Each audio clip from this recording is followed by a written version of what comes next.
Hi guys, welcome back to my channel. My name is Haze Long and this is the Procreate Basics series. Today is episode 14. So in today's tutorial, we will still be learning all about the adjustments tab, and in today's tutorial, we will be learning all about noise, sharpen, bloom, chromatic aberration, halftone, and glitch. So before we get started, remember to comment, like, and subscribe. And picking up from yesterday's tutorial, we will immediately jump in and continue learning all about noise. For the next few features, we're gonna use this image. So first we have noise. Noise is a very useful filter, I feel, when it comes to painting a portrait. So let's say if I zoom in my portrait, this is how my portrait looks like right now. It looks like a painting, right? But there's actually a quick way to make it look more realistic, which is using the noise filter. So if I just tap on noise and increase the slider, you can see that it gets noisy.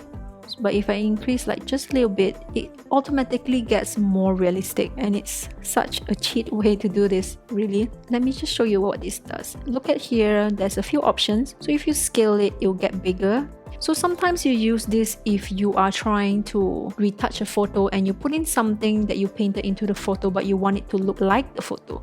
So you will introduce noise and match the size of the noise to the size of the noise in your photo, and then the octave would just try to lower the contrast, and the turbulence makes it a lot more noisy if you go all the way to the right. And if you go all the way to the left, it's a bit more like pattern-like. So if you use billows, it's another type of noise where you see the pattern is completely different, and ridges as well, which is an invert version for the billows. So usually I just use clouds. So usually it depends on how well you want to match the type of noise to get the effect that you want. But for now, I'm just gonna leave it like this, which gives it a grainy effect. But if up close, it can look a lot more realistic than before, because photographs have some type of noise, right? And now we're gonna look at sharpen. So for sharpen, it does what it says it does. Basically, it sharpens the image.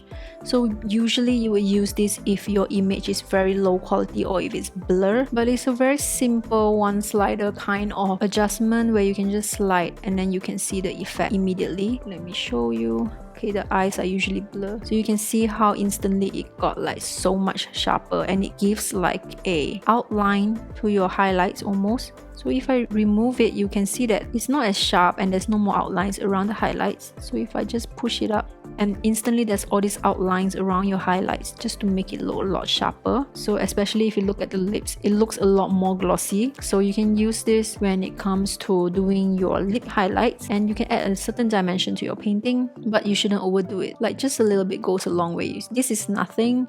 So if you just turn it out a little bit, and it looks a lot more glossy already. So you can use this to improve your painting that way. And for bloom, it's some sort of a lighting adjustment. So let's just slide it and see what it does. So basically, it's blowing out the highlights of the painting and making it glow. But if you push it too far, then everything just looks fake. So not too much. So the transition actually determines like what is considered highlights for this feature to work. So the less it is, you're actually saying, oh, consider more things to be highlight. The higher it is, then consider less things to be your highlight. And the size is really important, because the lower it is, the sharper the bloom gets. So you get like a weird effect for the shadow areas. So you can just play with this too and see what happens. And the burn effect, I think, is going to add a realistic touch, because once you bump it up, you can actually see the highlight here, the fringe is actually yellow and red. So this actually adds realism to the effect itself, and the fact that it is being lit by a sunlight or some sort of a light source, right? So this is something that you can use as well to manipulate lights in your painting. And now we're gonna look at glitch.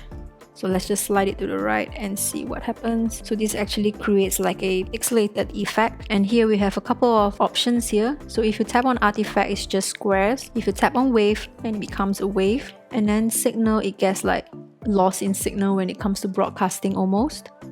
Then diverge becomes like a merge of some chromatic kind of distortion. So you will rarely ever use these kind of filters unless you're trying to create an effect.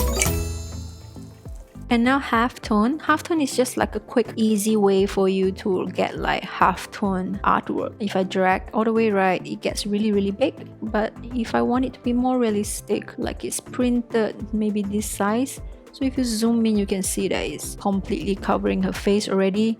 And there's 3 options here: full color, screen print, and newspaper. So newspaper becomes black and white, and for screen print, you get like a lot more lighter in the highlights area. So basically when you slide left to right, it's basically just controlling like the size of the halftone. And now we're going to talk about chromatic aberration. So when it comes to chromatic aberration, let's just slide it all the way first and see what happens. This will create like a 2-channel kind of thing.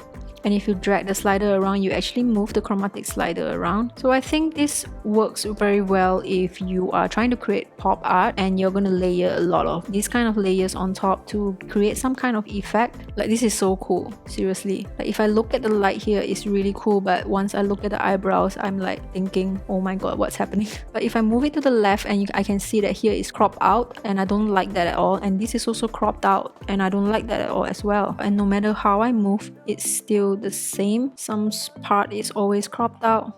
Even with the displays one, it's the same. I get crop on the left and right. But I guess you can apply this filter if your image is not all the way to the edges, so you don't get that cropped out effect. Then you can just do this effect, and then there will be no incidents where you get like lines like this at the sides. Okay guys, thank you so much for watching. Tomorrow is the last part for the adjustment tutorial, so make sure you catch it. Don't forget to comment, like and subscribe, and I'll see you tomorrow.